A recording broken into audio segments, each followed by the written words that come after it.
Hello, everyone. Thank you all so much for attending or tuning into our 45th episode of the Peaceable Kingdom Hour, which is titled The Baptist Church.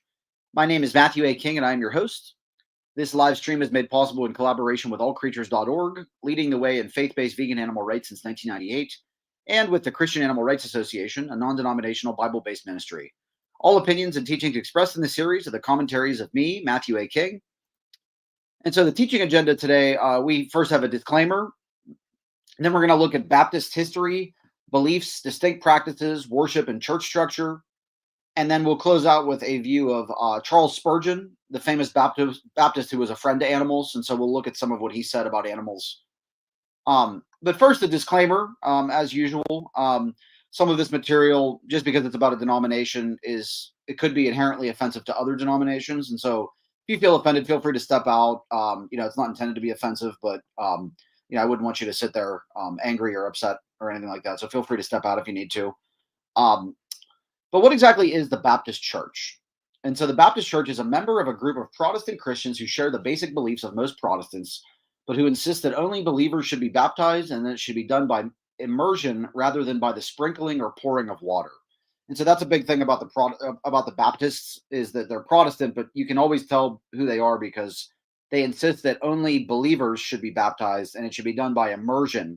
So you have to actually go into the water rather than just a sprinkling. They make a big deal out of baptism, and so they never baptize infants. That's a big part of Baptist theology. Although Baptists do not constitute a single church or a denominational structure, most adhere to a congregational form of church government, which, as we talked about before a couple of weeks ago, congregational churches, they all operate differently based on what their church is. So each church has a body that they make their own decisions, and they don't have any sort of governing authority over them beyond their own church. Some Baptists lay stress upon having no human founder, no human authority, and no human creed. And so they're big on the sort of like laissez-faire, as far as like no one is in charge of us, sort of like Congregationalists. But in the origin, some Baptists believe that there has been an unbroken succession of Baptist churches from the days of John the Baptist and the apostles of Jesus Christ. Others trace their origin to the Anabaptists, a 16th century Protestant movement on the European continent.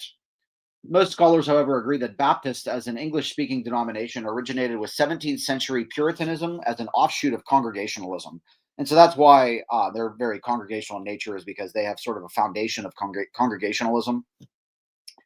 There were two groups in early Baptist life, which were the Particular Baptists and the General Baptists. Particular Baptists adhered to the doctrine of a particular atonement, that Christ died only for an elect, and were strongly Calvinist, following the Reformation teachings of John Calvin. And so Particular Baptists, there was this division between Baptists, Particular Baptists and General Baptists. Particular Baptists were those that were Calvinists, and so that means they believed that not everyone would be saved, that God only chose certain people to be saved. The General Baptists held to the doctrine of a general atonement, that Christ died for all people and not only for an elect, which represented the views of Jacobus Arminius, which means that the General Baptists were Arminian, meaning the 17th century theologian, which basically is that Christ died for everyone, and that humans have a choice on whether they choose to believe or not in Christ. And so it's a general atonement. The two currents were also distinguished by a difference in churchmanship related to the respective points of origin. The General Baptists had emerged from the English separatists, whereas the Particular Baptists had their roots in non-separatist independency.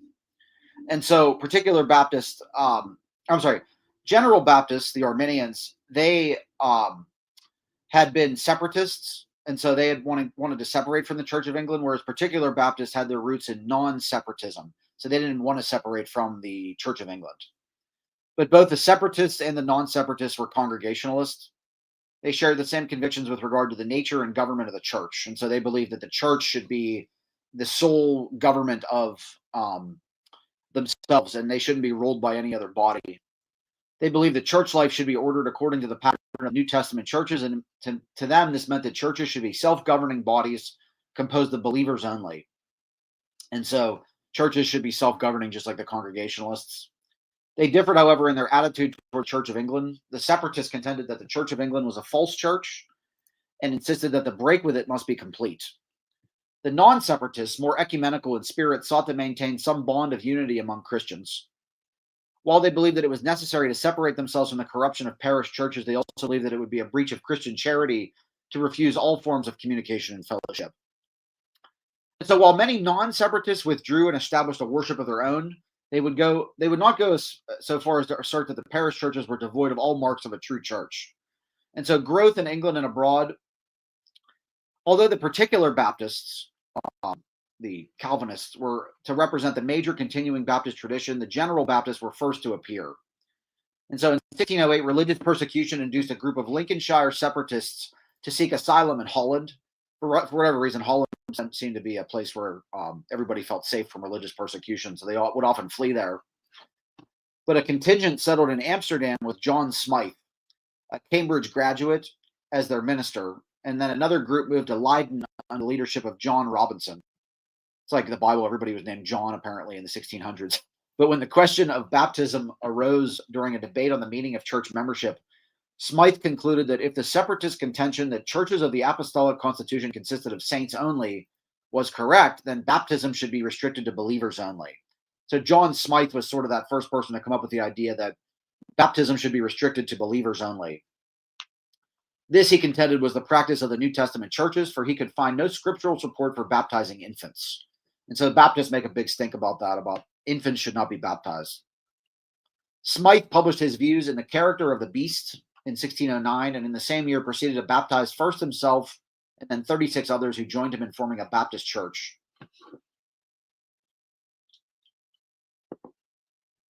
Shortly thereafter, Smythe became aware of a Mennonite or Anabaptist community in Amsterdam and began to question his act of baptizing himself. This could be justified, he concluded, only if there was no true church from which a valid baptism could be obtained. After some investigation, Smythe recommended union with them. And so this is where the Anabaptists sort of merged with the Baptists as well. But this was resisted by Thomas Hellas and other members of the group who returned to England in 1611 or 1612 and established a Baptist church in London. And so a London Baptist church was founded in 1611.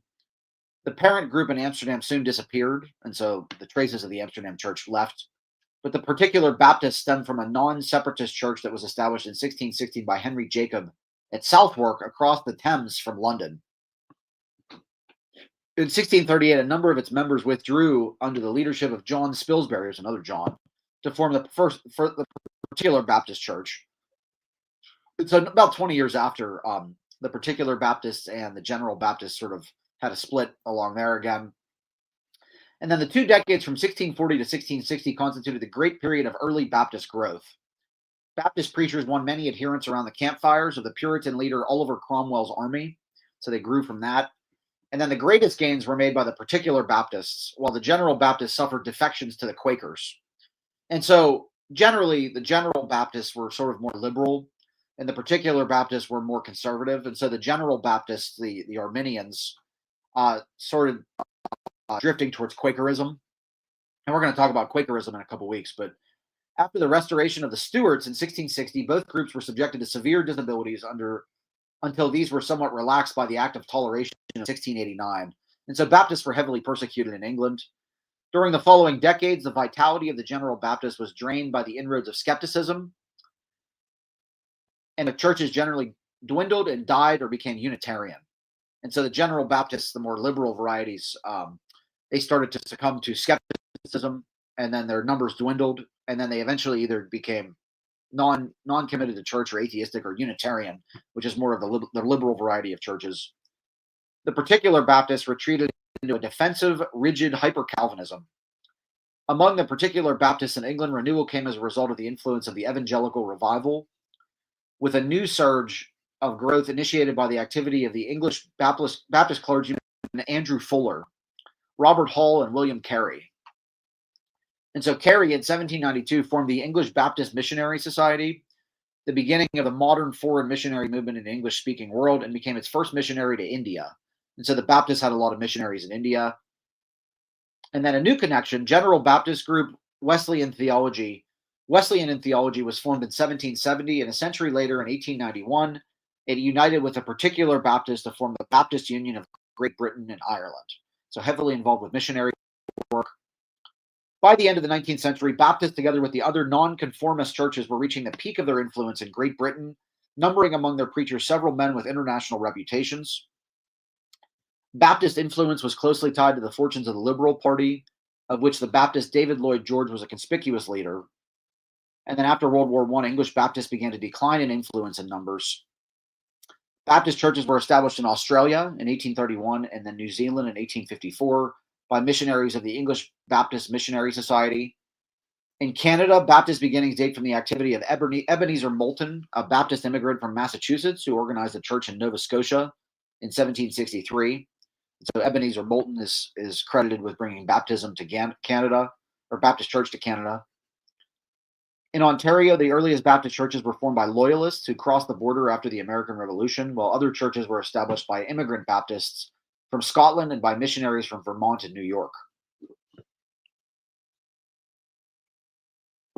And then the big part, development in the United States. Baptist churches in the English colonies of North America were largely indigenous in origin, being the product of the leftward movement that was occurring among the colonial Puritans at the same time as it was in England. While some immigrants went to the New World as Baptists, it was more typical for them to adopt Baptist views after their arrival in the colonies. And so Baptist church sort of started flourishing in the original 13 colonies of America. As happened in the case of Henry Dunster, the first president of Harvard College, and Roger Williams.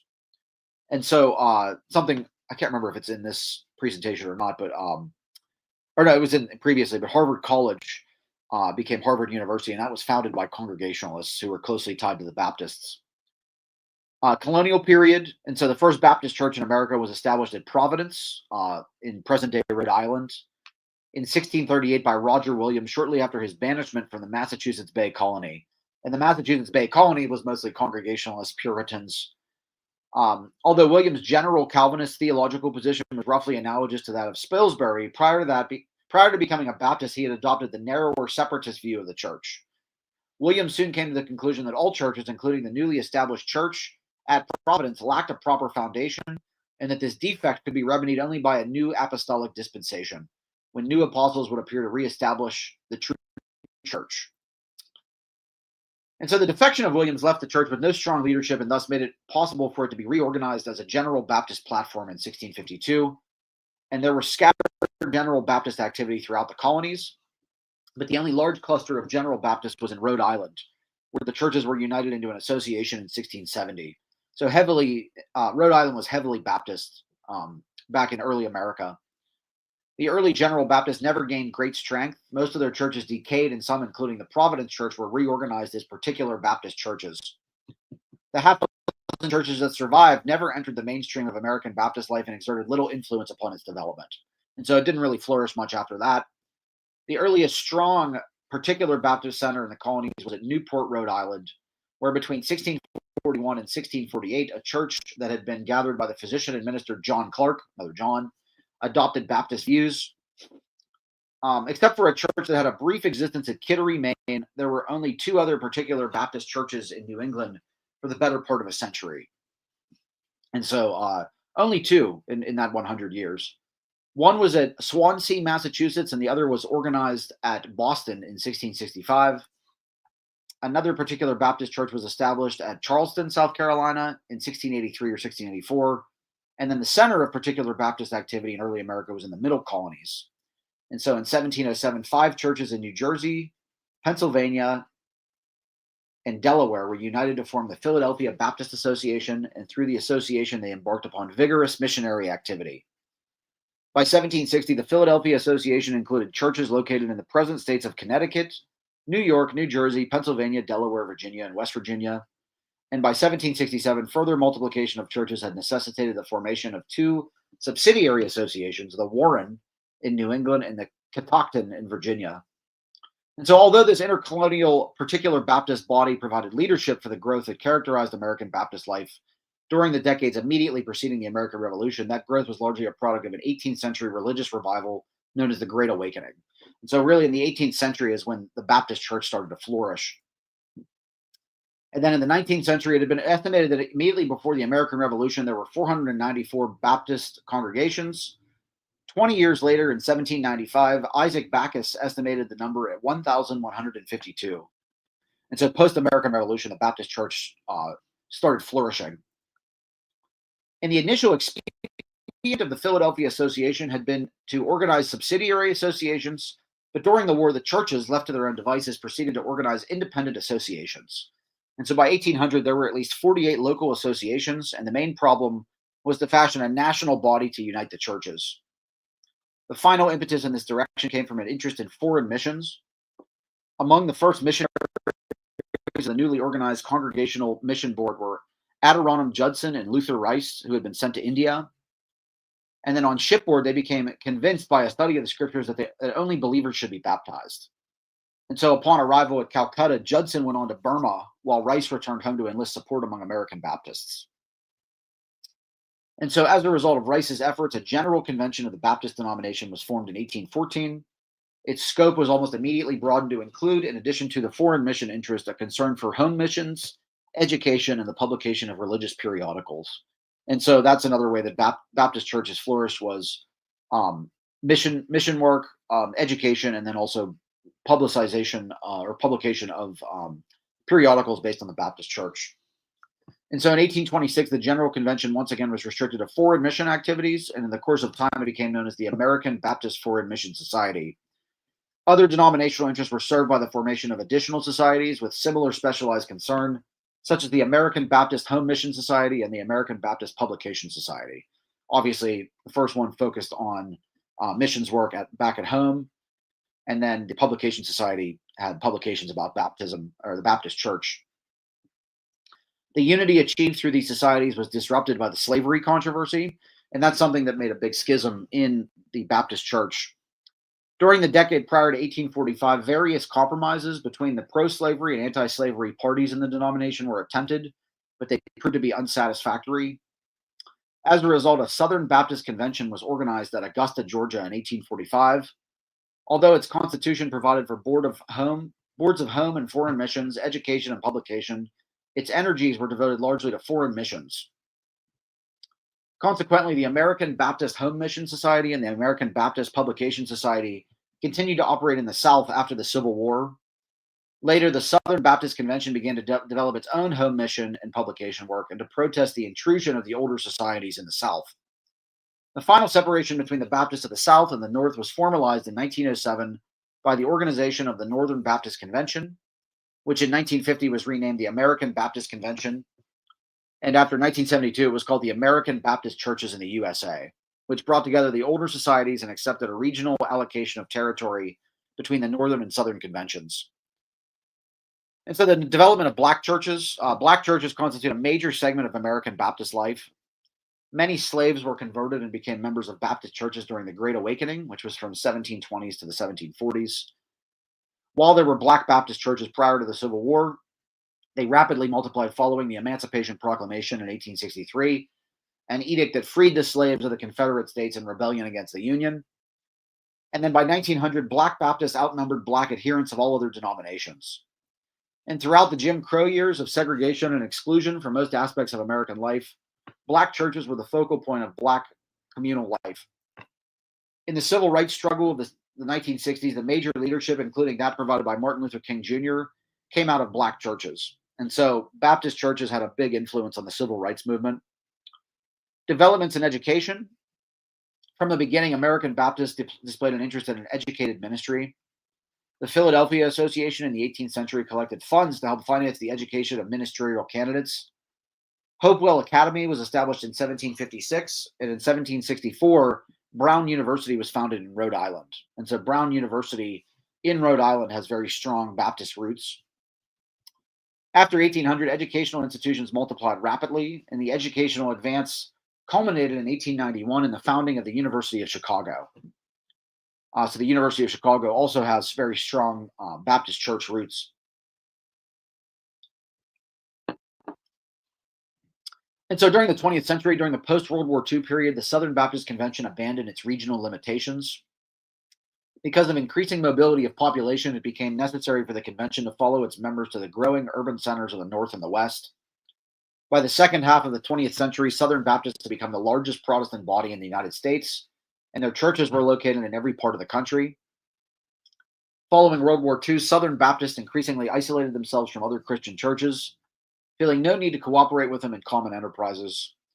Meanwhile, dissident Southern Baptists, based initially in the old Southwest of Tennessee, Mississippi, Louisiana, Arkansas, and especially Texas, began to become influential elsewhere. Led by a small coterie of Texas strategists, the dissidents put a plan in operation in 1979, which they gained control of and imposed their views on the bureaucracy and theological seminaries of the Southern Baptist Convention. Growth outside the United States. Also, while Baptists were troubled by divisive tendencies during the 20th century, there was also a tendency toward greater unity and cohesiveness through the Baptist World Alliance. The 19th century was a period of great Baptist missionary activity, and the endeavor in Asia was led by William Carey in India, Adirondack Judson in Burma, and Timothy Richard and Lottie Charlotte Moon in China.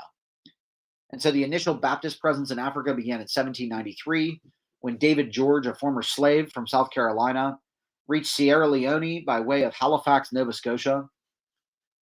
More organized activity was initiated in 1819 by Black Baptists of Richmond, Virginia, who sent Lot Carey to Sierra Leone in 1821 and then shifted his base of operations to Liberia in 1824. By the late 20th century, there were major concentrations of Baptists in Congo, which is Kinshasa, Nigeria, and Cameroon. Of later origin is the Baptist community in Latin America. And so the pioneer Baptist in Europe was Johann Gerhard Oncken, who organized a church at Hamburg in 1834. Oncken had become acquainted with Barnabas Sears of Colgate Theological Seminary, who was studying in Germany, and with 6 others he was baptized by Sears. From this center, evangelistic activity was extended throughout Germany, and missions were established elsewhere in Eastern Europe. And so they kind of did the opposite too, like where the Baptist church kind of went to all over the world and then came back to Europe rather than stemming from Europe. Baptist activity was initiated independently in France, Italy, and Spain. And then the expansion of the Baptist community in Asia, Africa, Latin America, and Europe led to the formation of the Baptist World Alliance in London in 1905. The purpose of the alliance is to provide mutual encouragement, exchange of information, coordination of activities, and consciousness of the larger Baptist fellowship. The most notable growth occurred in Russia. Surprisingly, Russia had a big Baptist following, where a Russian Baptist Union was formed in 1884.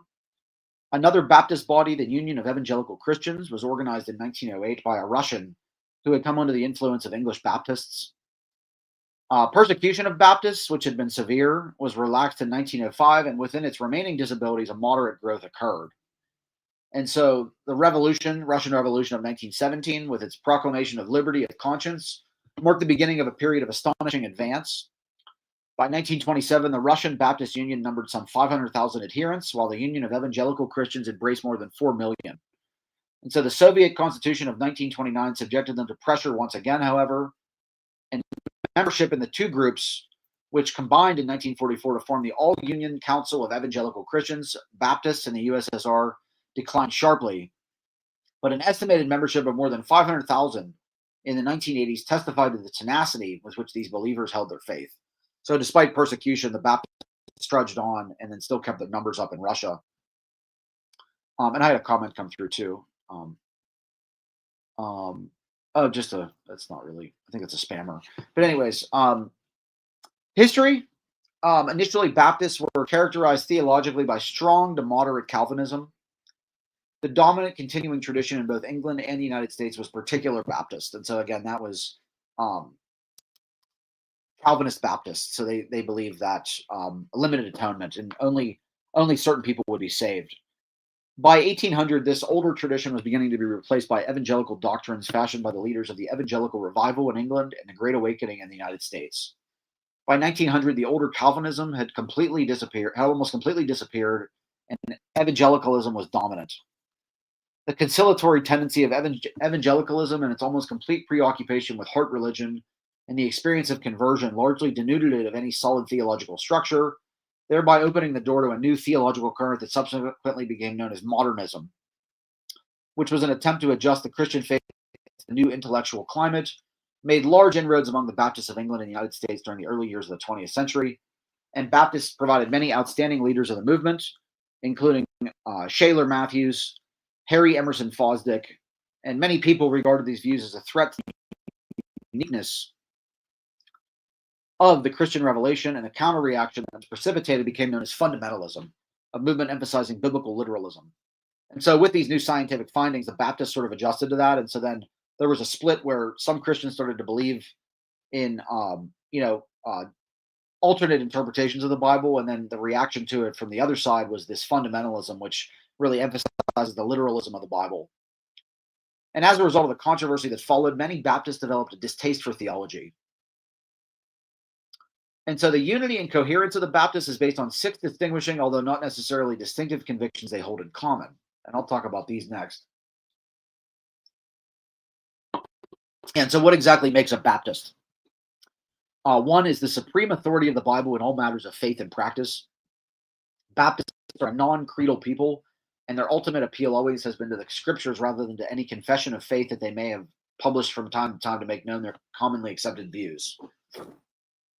2, believers' baptism. This is the most conspicuous conviction of Baptists. They hold that if baptism is the badge or mark of a Christian, and if a Christian is a believer in whom faith has been awakened, then baptism rightly administered must be a baptism of believers only. And so they very much believe that it should be only believers that are baptized. Furthermore, if the Christian life is a sharing in the life, death, and resurrection of Christ, it involves a dying to the old life and a rising in newness of life, then the act of baptism must reflect these terms. The sign must be consonant with that which it signifies. It is for this latter reason that Baptists were led to insist upon immersion as the apostolic form of the rite. Churches composed of believers only. So Baptists reject the idea of a territorial or parish church and insist that a church is composed only of those who have been gathered by Christ and who have placed their trust in him. Thus, the membership of a church is restricted to those who, in terms of a charitable judgment, give clear evidence of their Christian faith and experience. And then 4, equality of all Christians in the life of the church by the doctrine of the priesthood of all believers. Baptists not only understand that the individual Christian may serve as a minister to other members, but also that each church member has equal rights and privileges in determining the affairs of the church. And so they don't really have a hierarchy. Pastors have special responsibilities derived from the consent of the church, which only they can discharge, but they have no unique priestly status. So sort of a reaction to Catholicism. And then 5, independence of the local church. By this principle, Baptists affirm that a properly constituted congregation is fully equipped to minister Christ and need not derive its authority from any source other than Christ, outside its own life. Baptists, however, have not generally understood that a local church is autonomous in the sense that it is isolated and detached from other churches. As individual Christians are bound to pray for one another and to maintain communion with one another, so particular churches are under similar obligation. Thus, that individual churches testify to their unity in Christ by forming associations and conventions. And so they're not as strict as the Congregationalists. Like the Congregationalists are strictly church by church, might be different, but Baptists tend to have a little bit more unity than that. And that's through the Baptist World Alliance. And then 6, separation of church and state. From the time of Smythe, Baptists have insisted that a church must be free to be Christ's church, determining its own life and charting its own course in obedience to Christ without outside interference. Baptists were in the forefront of the struggle for religious freedom in both England and the United States. So that's something that they're very attached to, is that the government has no say over what the church does, separation of church and state. They cherished the liberty established in early Rhode Island, and they played an important role in securing the adoption of the No Religious Test Clause in the U.S. Constitution and the guarantees embodied in the First Amendment. And so, with the exception of the Southern Baptists, most Baptists cooperate fully in interdenominational and ecumenical bodies, including the World Council of Churches. And so worship and organization, Baptist worship is hardly distinguishable from the worship of the older Puritan denominations, like Presbyterians and Congregationalists of England and the United States. It centers largely on the exposition of the scriptures in a sermon and emphasizes extemporaneous rather than set prayers, meaning off the hip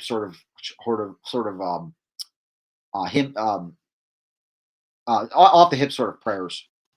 But hymn singing is also one of the characteristic features of worship. Communion received in the pews is customarily a monthly observance. Baptists insist that the fundamental authority under Christ is vested in the local congregation of believers, which admits and excludes members, calls and ordains pastors, and orders its common life in accord with what it understands to be the mind of Christ. So these congregations are linked together in cooperative bodies, regional associations, state conventions, and national conventions to which they send their delegates or messengers. The larger bodies that insist have no control or authority over a local church. They exist only to implement the common concerns of the local churches. The pattern of organization of the local church has undergone change since the 20th century. Traditionally, the pastor was the leader and moderator of the congregation, but there has been a tendency to regard the pastor as an employed agent of the congregation and to elect a lay member to serve as moderator at corporate meetings of the church. So they have a lot of lay people involved with the Baptist church. Traditionally, the deacons' functions were to assist the pastor and to serve as agents to execute the will of the congregation in matters both temporal and spiritual. There has been a tendency, however, to multiply the number of church offices by the creation of boards of trustees, boards of education, boards of missions, and boards of evangelism. Traditionally, decisions were made by the congregation in a church meeting, but there has been a tendency to delegate decision-making to various boards. So they have a lot of boards in the Baptist church.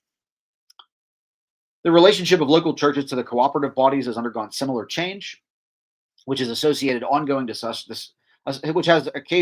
discussion among all Baptist groups. And so that was by Winthrop S. Hudson, gives sort of a general view of what the Baptist church is like. And there's the source there. But then I want to talk about Charles Spurgeon, a friend to animals. And so Charles Haddon Spurgeon, he was born June 19th, 1834, and then died January 31st, 1892. He was an English particular Baptist preacher, so he believed in Calvinist doctrine. Spurgeon remains highly influential among Christians of various denominations, to some of which he is known as the Prince of Preachers. He was a strong figure in the Baptist tradition, defending the 1689 London Baptist Confession of Faith and opposing the liberal and pragmatic theological tendencies in the church of his day. So he was a pretty conservative guy, and there's the source on that. But even though his father and grandfather were Congregationalists, Charles Haddon Spurgeon became a committed Baptist the year of his conversion and remained so until his death. So he was a pretty committed Baptist, even though he grew up around Congregationalism. And so there's that link again between Congregationalists and Baptists. But Spurgeon was a Baptist. And so I found this article, Spurgeon on Animal Cruelty, Our Treatment of Animals is a Spiritual Issue, by Karen Swallow Pryor, November 20th, 2015. And it says, in September, the Ethics and Religious Liberty Commission of the Southern Baptist Convention, in conjunction with the Ethics and Public Policy Center and Clapham Group, released Every Living Thing, an evangelical statement on responsible care for animals. The statement modestly points out that it is not a doctrinal end and it doesn't prescribe specific action. Rather, it is intended to provide a framework for conversation about the redemptive work of God's grace. This is an important conversation for the contemporary church to have. As Russell Moore explains, our treatment of animals is a spiritual issue. The Bible is clear that our being created in the image of God does not lessen our responsibility to steward the physical world well, but heightens it. The statement is a reminder that the gospel transforms our use and care of animals as we see all of God's glory reflected in his good creation. As tempting as it is to credit Moore and the other signatories with being pioneering visionaries, the fact is that the statement is not adding to Baptist legacy, but rather reclaiming it. And perhaps no voice in Baptist history was weighed in more boldly or more passionately on the issue of animal welfare than the Prince of Preachers himself, the 19th century Reformed Baptist Charles Spurgeon. Following a couple of highly publicized cases of animal cruelty, in 1873, Spurgeon published the article, A Word for Brutes Against Brutes, in the magazine he founded, The Sword and the Trowel. The article begins by describing these two horrific instances of abuse. One involving a coachman who drove a horse for miles on bloody and broken feet. The other involving a businessman who pricked out the eyes of birds with a pin to make them into better songbirds. And so of the first case, Spurgeon exclaimed, if there be no law which would award the lash to such a fiend incarnate, an act ought to be passed at once, or Mr. Justice Lynch might for once be invoked to give the demon his reward in an irregular manner. And so he was basically saying that laws should be passed to try to restrict that. The second case, the cruelty of birds, even tempted Spurgeon to reconsider his considered rejection of the death penalty. He said, if we were not averse to all capital punishment, we should suggest that nothing short of a rope with a noose in it would give him his deserts, or like his deserves, meaning he should be hung for what he did, is what Spurgeon said. He was so angry by it. Like the evangelical reformers who came before him, including the evangelical abolitionists William Wilberforce and Hannah More, Spurgeon considered humane treatment of animals to be an issue central to both personal morality and civil society. Spurgeon was adamant that active opposition to Um, whoop, hold on one second. I think I got a little ahead of myself. Um, Here we go. Spurgeon considered humane treatment of animals to be an issue central to both personal morality and civil society. Spurgeon was adamant that active opposition to animal cruelty is the duty of all good citizens. Cruelty to animals must be stamped out. Each case must be earnestly dealt with. Where the laws are violated, humane persons must undertake the unpleasant duty of prosecuting the offenders, or must at least report them to the proper authorities. And where no law exists to protect the unhappy victims, instances of cruelty should be reported by the press, that shame may be aroused and a right public sentiment treated.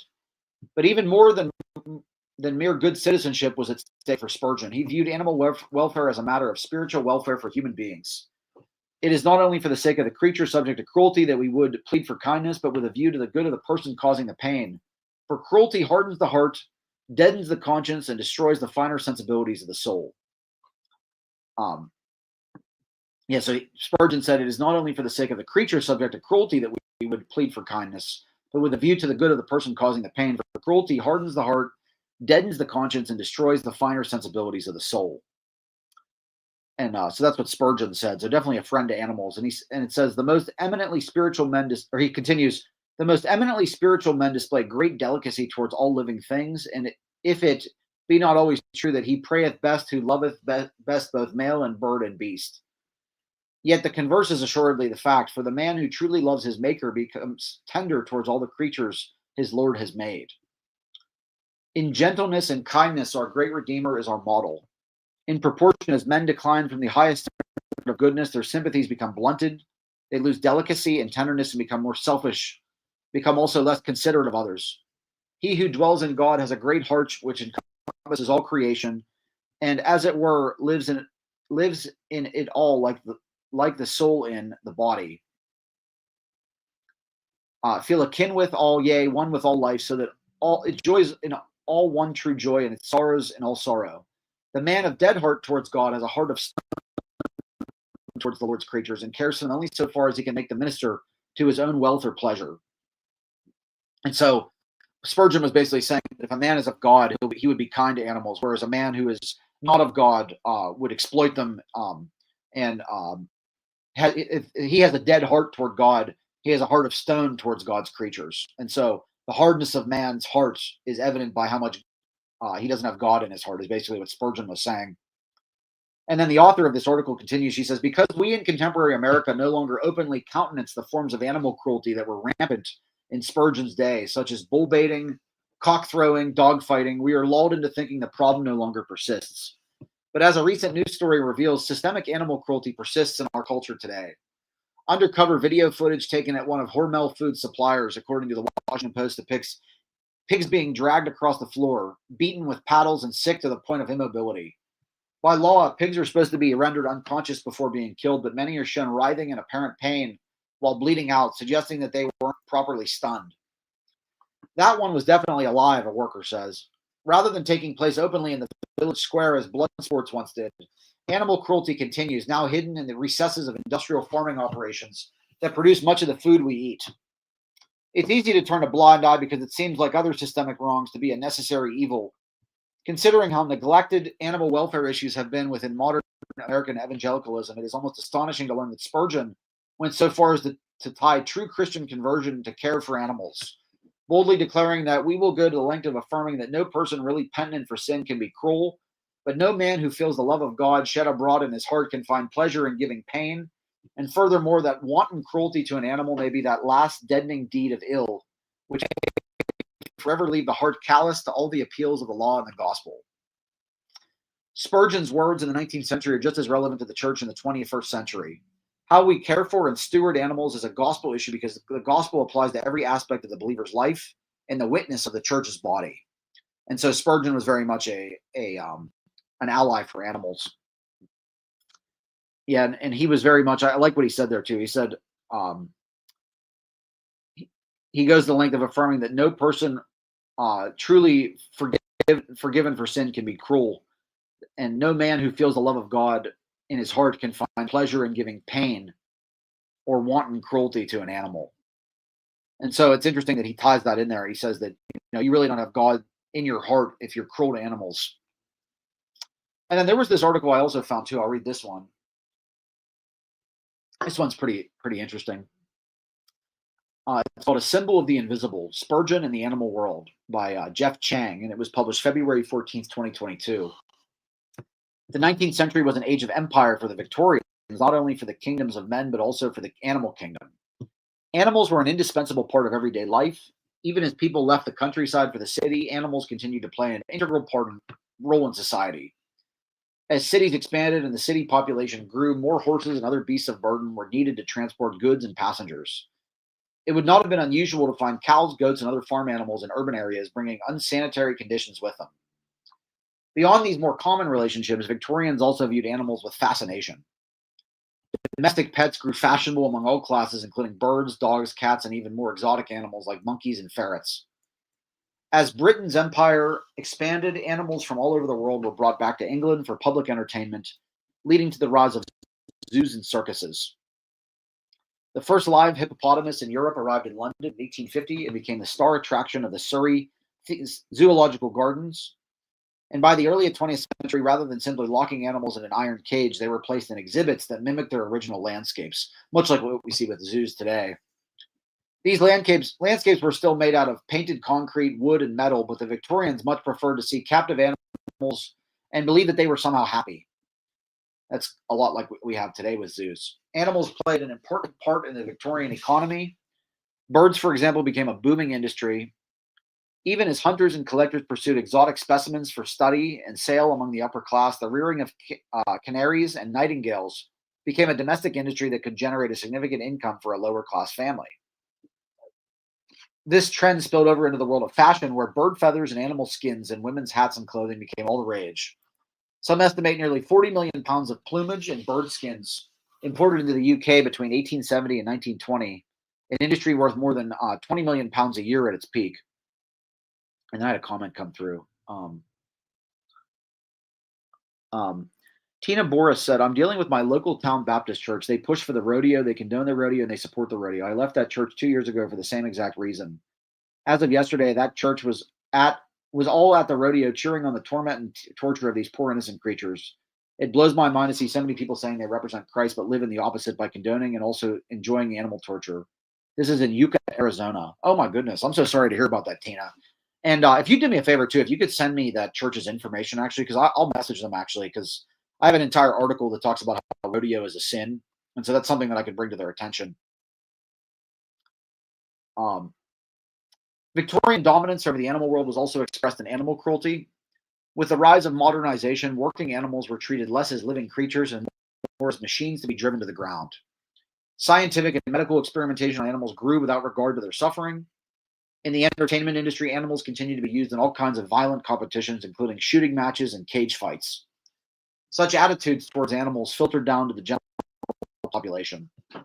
From the cab driver who flogged his horses to the farmer who starved his oxen to children torturing small creatures for entertainment in an alleyway, cruelty towards animals was widespread in Victorian society. Victorians also developed a concern for animal welfare. With the publication of The Origin of the Species in 1859 and The Descent of Man in 1871, Charles Darwin presented an indissoluble link between humanity and the animal world, claiming that there is no fundamental difference between man and the higher mammals in their mental faculties. With this new understanding of humanity's origins came a growing concern for the humane treatment of animals. And this is sort of saying that, because of Darwinian evolution, the response to help animals became stronger. But there's certainly a positive aspect to that. Legislation in various societies were established to protest and work against animal cruelty. Literary works like Black Beauty presented animals as heroic and noble, even human, under terrible suffering. And beginning in 1860 with the Battersea Dogs and Cats Home, the first animal shelter was established to care for the large population of stray dogs and cats. Eventually, Battersea would have the support of Queen Victoria as its patron. Charles Haddon Spurgeon, who lived from 1834 to 1892, ministered in the heart of the Victorian Empire amid the complexities of his society's relationship with animals. As one historian observed, though Spurgeon was a man behind his time in his theology, he was also a man of his time as a Victorian shaped by his cultural context. This dynamic can be seen in Spurgeon's teaching on animals throughout his life. Spurgeon viewed the animal world and all of nature as a symbol of the invisible, working alongside scriptural revelation to illustrate and reinforce biblical truths. Spurgeon in the animal world, and so growing up in the village of Stamburn in his grandfather's manse, animals were a part of everyday life. The family owned a small dairy at the back of the house. Though Spurgeon grew up around horses, his favorite was the one in his grandfather's house. In the hall stood the child's rocking horse. This was the only horse that I ever enjoyed riding. And so he didn't enjoy riding horses. He enjoyed riding the hobby horse. Even at a young age, Spurgeon was not much of an athlete. He preferred studying books to playing sports and riding horses. However, growing up in the countryside, he loved nature and the outdoors. And as a teenage student, his education involved the study of the animal world. Among the early sermon notebooks kept at Spurgeon's College, UK, is a notebook entitled Notes on the Vertebrate Animals Class Avis. This incomplete notebook contains Spurgeon's research, likely as a teenager, on 32 species of birds. So he studied birds quite intensively. The notebook is not limited to domestic birds, but contains research on birds from all over the British Empire, including peacocks, parrots, and penguins. After a short but successful pastorate in the agricultural village of Waterbeach, Spurgeon moved to London to be a pastor of the New Park Street Chapel in 1854. The Industrial Revolution was in full swing in London. Like other busy Londoners, Spurgeon owned a horse and carriage, which he considered almost absolute necessary, given his many preaching engagements. We won't hold that against him. That was before cars. However, his interaction with the animal world in London extended beyond mere transportation. In 1857, Spurgeon and his wife Susanna purchased a home on Nightingale Lane, Clapham. And though the house itself was awkwardly configured, it came with a large garden that made up for any inconveniences. In addition to cultivating flowers and plants, the Spurgeons turned their yard into a bird sanctuary. And so on summer afternoons, Susanna would lay out a blanket in the yard filled with bird seed so that the birds might come feast. Spurgeon said, "When I go into my garden, I have a choir around me in the trees. Some of them are clothed in glossy black, but they sing like little angels. They sing the sun up and wake me up at break of day, and they warble on till the last red ray of the sun is departed, still singing out from bush and tree in praises of their God." And so he says that he admired birds very much because he would hear them singing, and he said they sounded like angels. He said that the birds were praising their God. And so his delight in these birds was not driven by scientific curiosity, but a spiritual enjoyment, leading him in praise to God like a church choir. Visitors also noted his fondness for animals. When the Jubilee Singers visited the Spurgeons in 1874, they observed, "We had no sooner entered than he called our attention to the exploits of an enormous cat which sprang through his arms with the agility of a trained athlete. We found also that his grounds were rich in birds and domestic animals for which he and Mrs. Spurgeon have great fondness." And so he had a cat as well as a bunch of birds at his sanctuary. These animals were Spurgeon's companions in his home, and he introduced them to his guests as one would introduce any other family member. And so he introduced the animals around his house to guests. Spurgeon moved from his home, and like his previous home, he continued to own domestic animals like dogs, cats, and birds. But now, with a larger property, they occasionally had geese in the pond, and Spurgeon even tried his hand at beekeeping. And as before, all these animals found their way into his sermons and lectures. Spurgeon's growing personal library, now housed adequately in his larger study, reflected his broad interest in animals, containing many books on animals and their care. And so a very godly man as well as an appreciation for animals. As he grew older, it appears that Spurgeon grew fonder of his pets, especially his dog Punch. And on one occasion, Spurgeon wrote a letter from Mentone expressing how much he missed Punch and was concerned for him because he heard that he was sick. As one who was often ill himself, Spurgeon expressed sympathy for and found comfort in his pets. But at the same time, Spurgeon was not a cosmopolitan city dweller. Instead, as his love for animals reveals, he was at heart a man of the country who loved nature. Far from a utilitarian view of the animal world, these creatures were Spurgeon's companions, pointing him to the Creator. So I really like that article. It really highlights Spurgeon's love of animals and his love for God as well as his love for God's creatures. So he was a very good example that we should be so fortunate to follow. And he had issues too, like with in his time there was even more cruel sports that were not even illegal, like cockfighting and dogfighting. Those were legal then, whereas now they're at least illegal. but yeah, he had a profound sympathy for animals, and I like how he tied the idea that you obviously don't have God in your hearts if you treat animals with cruelty, and I think that was important to note. But that's all for my teaching. If anybody has any questions, feel free to let me know. I'll close out in prayer. Heavenly Father, thank you so much for all of your blessings that you've given us. Help us to find strength in you, and to um, be use Charles Spurgeon, your saint, as an exemplar of how we treat animals, and to remember that the cruelty in our hearts can be vanquished with your help, and that we can treat animals as you intended in Isaiah 11:6-9. In Jesus' name, amen. And I'll be talking next week about Adventism. That'll be a really great teaching. I'm really looking forward to that. And then I think the following week is Quakerism, following 2 weeks. So I'll be back here. I believe it is on, is it October 12th, something like that? I can't remember the exact day.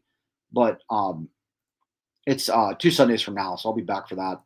But that'll be good. And then I didn't see any questions come through. But I'll be in touch with you too about that. That rodeo issue, by the way, Tina. I'll be in touch about that.